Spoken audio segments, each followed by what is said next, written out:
அடுத்ததா கடகம் ராசி நேயர்களுக்கு இந்த குரு பெயர்ச்சி பலன் எப்படி இருக்கும் சார்? கடகராசிக்காரர்களை பொறுத்த வரைக்குமே 12ஆம் வீட்டில் இருக்கக்கூடிய குரு பகவான் நல்லா புரிஞ்சுக்கிட்டு, இந்த 12ஆம் வீடு அப்படிங்கிறது வந்து ஒரு சென்சிட்டிவான வீடு. 12ஆம் வீட்டையே ரெண்டு விஷயமா சொல்றாங்க. ஒரு 12ஆம் வீடு தான் வந்து முக்தி ஸ்தலம்னு சொல்றாங்க. 12ஆம் வீடு நல்லா இருந்தா நீங்க வந்து சிவ தீட்சை எல்லாம் பெறுவீங்க. 12ஆம் வீடு இருந்தா உங்களுக்கு வந்து ஞானம் வந்துடும் எல்லாம் சொல்றாங்க. 12ஆம் வீடு அப்படிங்கிறது இல்வாழ்க்கைக்கான இடம். குரு பகவான் 12க்கு வந்த ஒண்ணு போதும், இது நின்று பேசும். குரு பகவானை சொல்றேன், 12ஆம் வீட்டுல இருக்காரு குரு பகவான். நீங்க வேற ஏதோ சொல்ற மாதிரி இருக்க, குரு பகவானை தான் சொல்லிட்டு இருக்க. ஒண்ணு போதும். ஸோ குரு பகவான் ஒண்ணு இருந்தாருன்னா போதும், அதுக்கு மேல நீங்க ஒண்ணும் பண்ண வேண்டாம். மீதியெல்லாம் குரு பகவானே பார்த்துக்குவார். 12ஆம் வீட்டில் இருக்கக்கூடிய குரு பகவான் உங்களுக்கு அதுக்கு தெம்ப கொடுக்குறாரு. சந்தோஷமா பொண்டாட்டி கைப்பிடிச்சு பேசிட்டு இருந்த நாளே போச்சு. நிறைய பேர் வீட்டுல அவங்களுக்கே தெரியல, இந்த ஒரு ஜீவன் வருது, எதுக்கு வருதுன்னு தெரியல, எதுக்கு போகுதுன்னு தெரியல. காத்து மாதிரி வந்துட்டு காத்து மாதிரி போயிடுறான். எல்லாரும் தூங்கினதுக்கு அப்புறம் வரான், எல்லாரும் முடிச்சுக்கிறதுக்கு முன்னாடியே வேலைக்கு போயிடுறான். இது அது அந்த மாதிரி தான் ஓடுது நிறைய பேர் விட. அதெல்லாம் சரி பண்ணி இல்வாழ்க்கையில் இன்பத்தை கொடுக்கிறார். அது 12ஆம் வீட்டில் இருக்கக்கூடிய குரு பகவான் 4ஐ பார்க்கிறார்.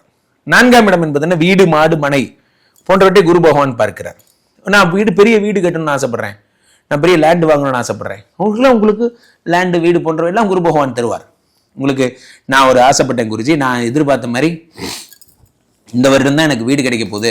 நிறைய பேர் வீடு கட்டுறதுல ஒவ்வொரு சிக்கல். நம்ம ஒரு வீடு கஷ்டப்பட்டு வாங்கியிருப்போம், அப்பதான் நம்ம மாமனார் வருவார், என்னமோ ஒரு பெரிய அரண்மனை கட்டி வச்ச மாதிரி அவர் நம்ம மட்டும் தான் அட்வைஸ் பண்ணுவார். பார்த்து வாங்கியிருக்கலாம் நம்ம அப்பல, இந்த பக்கம் பிரிட்ஜ் வருதுன்னு சொன்னாங்க, ரோடு எக்ஸ்டெண்ட் பண்ணா இடிச்சிருவாங்கல்ல அப்படிங்கிறது. யோ நல்ல வார்த்தை ஏதாவது சொல்லியா, இந்த மாதிரி ஏதோ ஒன்று வர்றவங்க பூரா. இந்த பக்கம் பார்த்தீங்கன்னா இந்த பக்கத்துல ஏரி இருக்கு, அது தண்ணி எல்லாம் கீழே ஏறிடுச்சுன்னா பேஸ்மெண்ட்லாம் கரெக்டா போட்டீங்களா, வர்றேன் ஃபுல்லா நமக்கு அட்வைஸ் பண்றேங்கிற பேர்ல பயமுறுத்தி எந்த இடத்துலயுமே வீடு கட்ட விடாத மாதிரி. சிட்டிக்குள்ள வாங்கினா விலை அதிகம் தான், ஊரை விட்டு வெளியே வந்து வாங்குறோம். இந்த 4ஆம் வீட்டை குரு பகவான் பார்க்கும் பொழுது எளிதில் வீடு கிடைக்கும். அது ஒரு பெரிய யோகம், எல்லாருக்கும் அது கிடைக்காது. ஆசைப்பட்ட வீடு இந்த வருடம் உங்களுக்கு கிடைக்க போகுது. குரு பகவான் 6ஐ பார்க்கிறார். 6ஐ பார்க்கும் பொழுது யாருக்கெல்லாம் லிவர் சம்பந்தப்பட்ட வயிறு சம்பந்தப்பட்ட பிரச்சனைகள் இருந்தா அது எல்லாத்தையும் சரி பண்ணிடுறார். அதே மாதிரி குரு பகவான் 8ஐ பார்க்கிறார்.